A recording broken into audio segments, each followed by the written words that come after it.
Shalom, विजेता से बढ़कर। रोमियो का 8वां अध्याय, उसका 37वां पद। परंतु इन सब बातों में हम उसके द्वारा जिसने हमसे प्रेम किया है जयवंत से भी बढ़कर है। हम में से प्रत्येक जन जीवन में बहुत सी लड़ाइयों से गुजरे हैं। ऐसे लोग हैं जो रास्ता खोजने के लिए बहुत सी चीजों का सहारा लेते हैं। कुछ ऐसे भी हैं जो परमेश्वर को पा लेते हैं लेकिन फिर भी उनके साथ व्यक्तिगत संबंध नहीं बना पाते। वे उनका वर्णन करने के लिए दिमागी ज्ञान का उपयोग करते हैं। ऐसे लोग भी हैं जो अपने जीवन में परमेश्वर के प्रेम के बारे में बोलने में संघर्ष करते हैं। ऐसे लोग भी हैं जो बाइबल के वचनों को याद कर सकते हैं लेकिन फिर भी उनके जीवन में परमेश्वर का प्रेम नहीं देखा जा सकता। ऐसा लगता है कि सिर और दिल के बीच में एक बहुत बड़ा फासला है। हम में से ज्यादातर लोगों को यह समस्या हमारे जीवन में ऐसी परिस्थितियों के कारण होती है जहां हम अपने दिलों के चारों ओर दीवारें खड़ी कर लेते हैं और वे दीवारें परमेश्वर के प्रेम को हमारे दिलों को चुनने से भी रोकती हैं। हम अपने दिलों में कैदियों की तरह बन जाते हैं। यह बहुत बुरा है जब हम परमेश्वर के प्रेम को अपने हृदय में प्रवेश करने की अनुमति नहीं देते। परमेश्वर का धन्यवाद कि उन्होंने हमें नहीं छोड़ा। हमने अंततः समर्पण कर दिया और परमेश्वर की सहायता से उन दीवारों को तोड़ दिया है और उनके वचन और आत्मा को हमारे साथ रहने दिया। इस प्रकार हमारा परिवर्तन किया गया।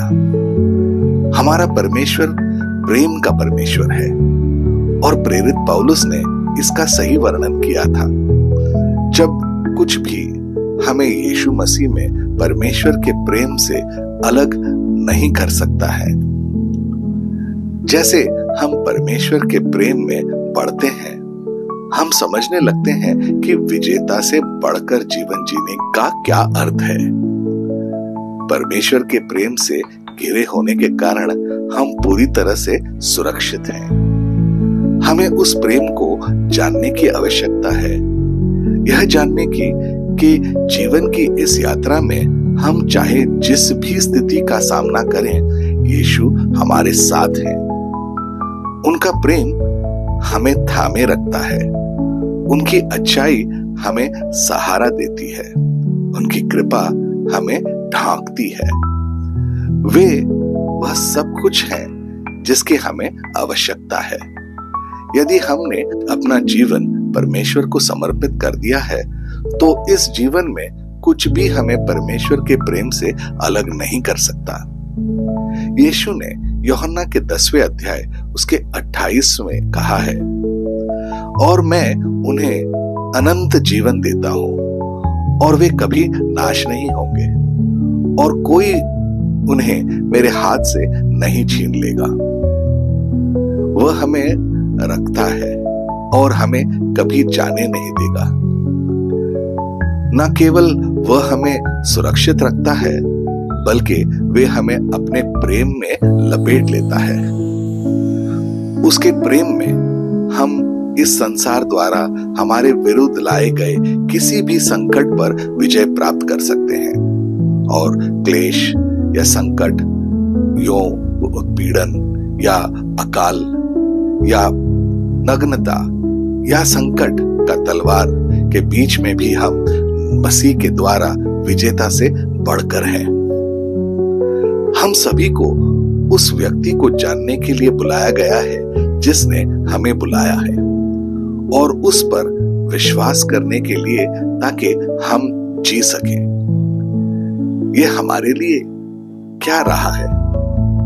क्या हम यह प्रदर्शित कर रहे हैं कि हम विजेता से भी बढ़कर हैं? आइए प्रार्थना करें। प्रिय प्रभु यीशु, मैं आपका आभारी हूं कि आपने मेरी आंखें खोल दी। आपका प्रेम जो मेरे सामने था हर बार जब आपने मुझे शर्मनाक क्षणों से बचाया, हर बार जब आपने दया दिखाई और मेरे लिए प्रावधान किया, तब भी मैं जब अयोग्य था, मुझे लगा कि मैं भाग्यशाली हूं। मैंने कभी अनुग्रह को नहीं समझा, मैंने कभी आपके प्रेम को नहीं समझा। मैंने बाइबल के वचनों का अर्थ जाने बिना उनको पाठ किया। मुझ पर क्रिश्चियन होने का थप्पा लगा था, लेकिन मेरी प्रति आपके प्रेम को जाने बिना। मुझे खेद है कि मैंने आपसे मुंह मोड़ लिया और अपने रास्ते पर चल पड़ा। फिर आपने मेरे जीवन में कठिन परिस्थितियां आने दी, तब मैंने आपको खोजा और पाया। मुझे एहसास हुआ कि आपने वास्तव में कभी मेरा साथ नहीं छोड़ा। अब मैं पश्चाताप करता हूं और मन फिराता हूं। मैं आपकी ओर मुड़ता हूं। मैं खुद को आपके हवाले करता हूं और आपसे अपने जीवन में अपना रास्ता बनाने के लिए कहता हूं। मुझे वैसे ही स्वीकार करें जैसा मैं हूं और मुझे वैसा बनाएं जैसा आप चाहते हैं। मैं जानता हूं कि आज मैं आप में विजेता से भी बढ़कर हूं। प्रभु यीशु, आपके अद्भुत अनुग्रह और क्षमा के लिए धन्यवाद। यीशु, आपके शक्तिशाली और अनमोल नाम में मैं ये प्रार्थना करता हूं। आमीन और आमीन।